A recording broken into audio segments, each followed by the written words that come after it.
जय हिंद दोस्तों। आप सभी का स्वागत है आपके अपने यूट्यूब चैनल यूपी रोजगार 9। हम लोग पढ़ रहे हैं परसेंटेज, और परसेंटेज में आज आज हमारा पार्ट 3 है। इसमें जो भी प्रश्न यूपीपी और यूपीएसआई में पिछली परीक्षाओं में आए हुए प्रश्न, वही हम प्रश्न इस क्लास में शामिल करते हैं। तो आज का पहला प्रश्न देखते हैं हम लोग। ऐसे ही प्रश्न परीक्षाओं में आगे आएंगे, ठीक है। हम जो लोग जो भी ट्रिक होगी, जो भी कंसेप्ट होगा, वो हम बेसिक से बिल्कुल सीखेंगे। तो पहला प्रश्न देखते हैं हम लोग आज का। क्या लिखा हुआ है पहला प्रश्न हमारा? कह रहा बाला अपनी बचत का 20% वृद्धाश्रम को, 22% अनाथालय को और 22% चिकित्सा सहायता संस्थाओं को दान करता है।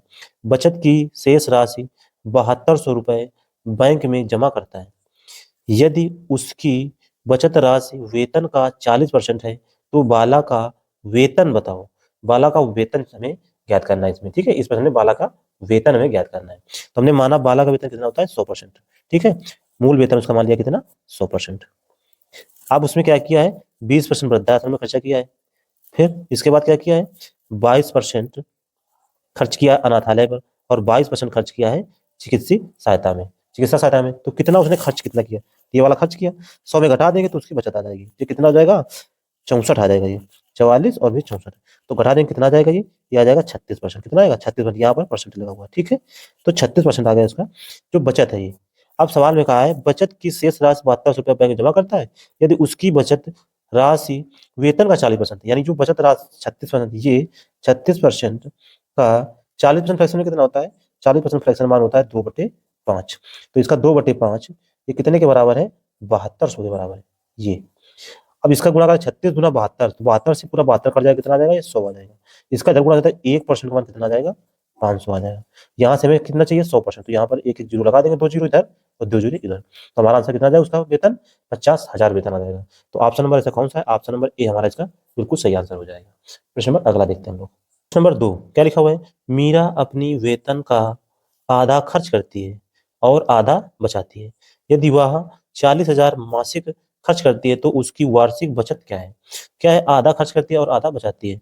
तो बचत और खर्च का रेशियो कितना आ जाएगा? 1:1 आ जाएगा। और खर्च कितना करती है मासिक? 40,000। तो यानी 1 यूनिट का मान कितना दिया उसने? 40,000 दिया है। यानी एक माह में उसने 40,000 खर्च किया तो 40,000 ही उसने बचाया एक माह में।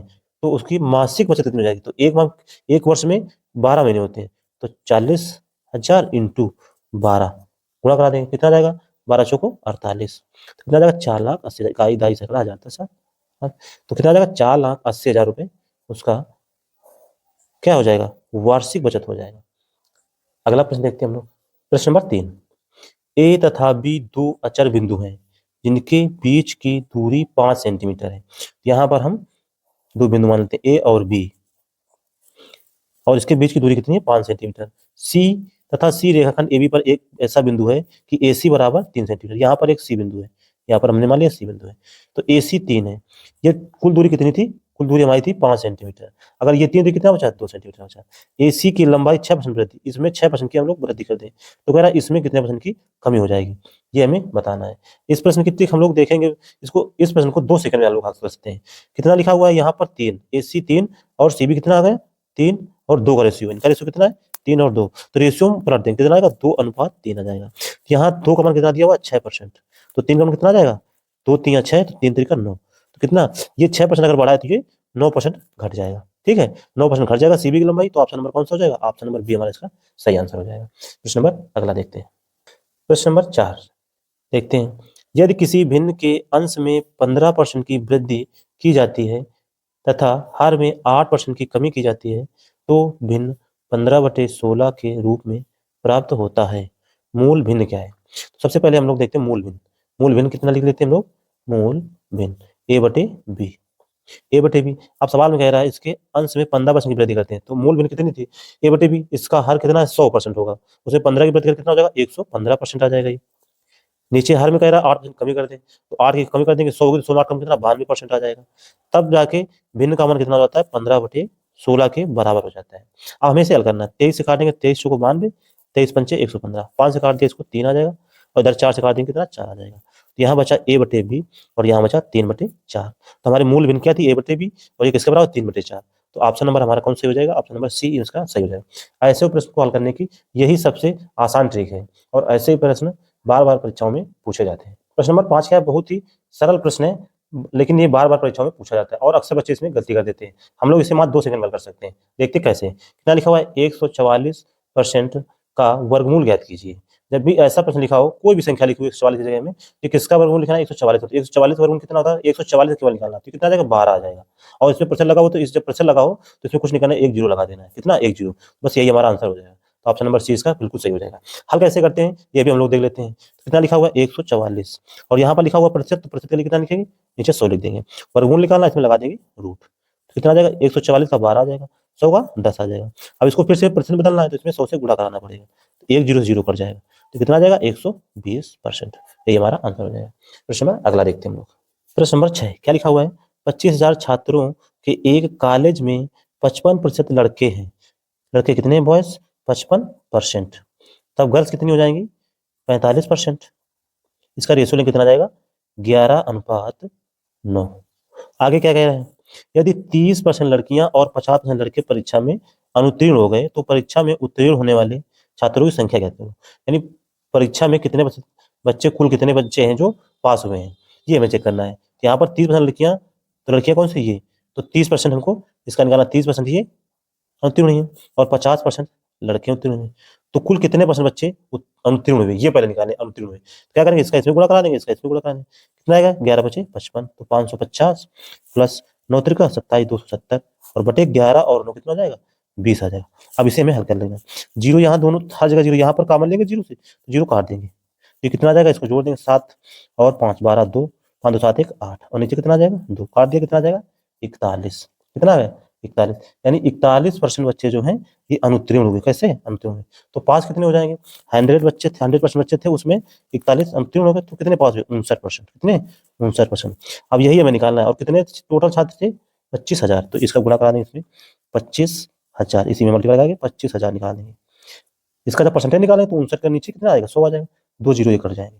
अब 250 का हमें गुणा कराना है 59 में, तो हम क्या करेंगे, इसमें 60 में गुणा करेंगे, 25 छक्का 150, यानी 15,000 के पास में आएगा। और एक कम है तो 250 ज्यादा है, तो 15,000 में 250 कम कर देंगे, तो कौन सा हिसाब से 15,000 में 250 कम, ये तो ज्यादा है, गलत हो जाएंगे, और 250 कम ये तो बहुत कम है, तो 250 कम वाला यही है, 14,750 इसका सही आंसर हो जाएगा। प्रश्न नंबर 7, प्रश्न नंबर 7 में क्या लिखा हुआ है देखते हैं। एक संख्या का 40% 650 के 20% से 190 अधिक है, तो वह संख्या क्या है, वो संख्या हमें बताना है। तो एक संख्या हमने मान लिया ए है, इसका 40% 40% फ्रैक्शन कितना होता है, 2/5। ये संख्या 650 के 20% 20% मतलब कितना, 1/5 से कितना ज्यादा है, 190 ज्यादा है, इसके बराबर लिख दिया। अब इसे हल करना है, तो a इंटू 2/5, जब इसको हल करेंगे कितना, 5 5 एकम 5 5 15 130 आ जाएगा, ये उधर जाकर जुड़ जाएगा, 190 में 130 जोड़ देंगे कितना आ जाएगा, ये 320 आ जाएगा, और 2 से इसे काट देंगे कितना आ जाएगा, 160 आ जाएगा। ये 5 उधर गुणा हो जाएगा, तो ए बराबर कितना आएगा, 16 5 80, तो कितना है 800, तो ए संख्या कितनी थी, 800 थी। ऑप्शन नंबर ऐसा कौन सा है, ऑप्शन नंबर ए हमारा इसका सही आंसर हो जाएगा। प्रश्न नंबर अगला देखते हैं। प्रश्न नंबर 8, एक गांव की जनसंख्या का 5/9 भाग पुरुष है, यदि 30% पुरुष विवाहित हैं तो कुल जनसंख्या में अविवाहित महिलाओं का प्रतिशत कितना है। अविवाहित महिला बताना है हमें, सबसे पहले क्या लिखा है, पुरुष, पुरुष कितना है और महिला कितना है, ये हमें देखना है, इनका हमें रेशियो निकालना होगा। तो पुरुष की संख्या कितनी है, 5 भाग, तो महिला कितनी बचेगी इसमें, 4 भाग। यहाँ पर एक जीरो बढ़ा देते हैं, ठीक है। अब कह रहा 30% पुरुष विवाहित है, तो 50 का 30% कितना आ जाएगा, 15। 15 पुरुष कैसे हैं, ये पुरुष विवाहित हैं, ये 15 पुरुष विवाहित, तो 15 महिला विवाहित हो जाएगी, तो अविवाहित महिला कितने, 15 इसमें हटा देंगे, ये निकल के आ जाएगा अविवाहित महिला, क्या आएगा ये, अविवाहित महिला कितना आ जाएगा, 25। अविवाहित महिला कितनी, 25 आ गई। अब यही पूछा गया है कि महिलाओं की संख्या, अविवाहित महिलाओं की संख्या का कुल जनसंख्या कितना % है, तो 25 बटे कुल जनसंख्या हमारे पास कितनी है, 50 और 40 90 इंटू 100, जीरो से जीरो कट जाएगा। अब इसको जब हल करेंगे तो हम, ये कितना आ जाएगा, 25 से भाग देंगे कितना आ जाएगा, ये 250/9, तो 9 दून 18, कितना बचा 7 70 9 7 63, कितना बचा 7/9, तो सही हमारा आंसर आ जाएगा कितना, 27 से ही 7/9%। इतनी महिला अविवाहित है। तो ऑप्शन नंबर ऐसा कौन सा है हमारा, ऑप्शन नंबर ए हमारा बिल्कुल इसका सही आंसर हो जाएगा। प्रश्न नंबर अगला देखते हैं हम लोग। प्रश्न नंबर 9, ये प्रश्न यूपीएससी 2017 में आया हुआ प्रश्न है। देखते हैं इसे हम लोग कैसे आसानी से हल कर सकते हैं। क्या लिखा है, 5/3 3/5 से कितने प्रतिशत अधिक है। जब भी इस प्रकार का प्रश्न आता है तो हमें सबसे पहले इसका क्रॉस गुणा करा देते हैं और इसका अनुपात ले लेते हैं। तो इसका इसमें गुणा कितना, 25 आ जाएगा, और इसका जब गुणा कितना आएगा, 9 आ जाएगा। इसका ले लेंगे रेशियो। अब सवाल क्या बन गया, 25 9 से कितने अधिक है। 25 9 से कितना ज्यादा है, 25 9 से ज्यादा है 16। कितना, 16 ज्यादा है। अब किससे ज्यादा है, 9 से। जिसके आगे से लगा होता है वो नीचे जाता है, तो नीचे आ जाएगा 9 इंटू 100 कर देंगे। अब हमें इससे हल करना है। सबसे पहले हम लोग देखते हैं, ये 16 को इसको अलग लिख देते हैं। ये लिख जाएगा 16 इंटू 100/9। तो ये कितना होता है, ये होता है 11.1111। अब इसका हमें गुणा कराना है।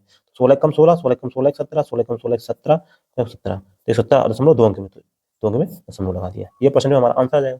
तो ऐसा ऑप्शन कौन सा है, ऑप्शन नंबर बी हमारा इसका सही आंसर हो जाएगा। ऐसे ही प्रश्न बार बार परीक्षाओं में पूछे जाते हैं और आगे भी आने वाली परीक्षाओं में ये आने की संभावना है, इसलिए इन प्रश्नों को हल करना आसानी से सीख लें। प्रश्न नंबर अगला देखते हैं हम लोग।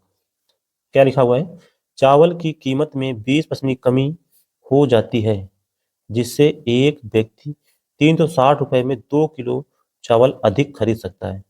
चावल की मूल कीमत तथा वर्तमान कीमत बताइए। तो यहाँ पर पहले कितने, 360 रुपए थे, 2 किलो चावल अधिक मिल रहे हैं उसको। कब, जब 20% की कमी हुई है। यानी जो कमी हुई तो रुपए की बचत कितनी हुई, इसके पहले बचत निकाल लेते हैं, कितने रुपए उसके बाद बढ़ गए। तो 360 रुपए का 20% निकाल दें, तो जीरो से जीरो ये कट जाए, कितना आ जाएगा, 72 रुपए। और इसी 72 रुपए में वो 2 किलो चावल अधिक खरीद रहा है, तो 1 किलो कितने का आ जाएंगे, 36 रुपए। 1 किलो कितने आ जाएंगे, 36 रुपए में। तो 1 किलो चावल 36 रुपए की ये नई कीमत है। कौन सी नई कीमत। अब हमसे कह रहा है इसमें कि नई कीमत और मूल कीमत दोनों चाहिए। तो ये जो 360 रुपए था, इसमें 2 किलो जब अधिक मिला है, तो जो 36 रुपए है, ये कब जब रेट घट गया है, तो इसका मतलब ये 80% का मान है। किसका मान है, 80% का मान।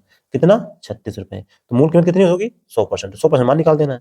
तो 80 में हम क्या करेंगे, इसको 80% इधर ले लेंगे। 80% बराबर 36, 4 से भाग देंगे, कितना आ जाएगा, 20 आ जाएगा। 4 से भाग दे दिया इसमें, 4 से भाग, तो इसमें भी 4 से भाग दे 9 आ जाएगा। अब हमको 100 बनाना है, तो इसमें 5 से गुणा करा देंगे। तो 5 दूना 10, 100 आ जाएगा, और 5 9 45 आ जाएगा। तो इसका प्रारंभिक कीमत कितनी थी, 45 रुपए। तो प्रारंभिक कीमत 45 रुपए और नई कीमत 36 रुपए। तो ऐसा ऑप्शन कौन सा है, ऑप्शन नंबर डी हमारा सही इसका आंसर हो जाएगा। वीडियो पसंद आया हो, लाइक करें, शेयर करें और हमारे चैनल को सब्सक्राइब करें।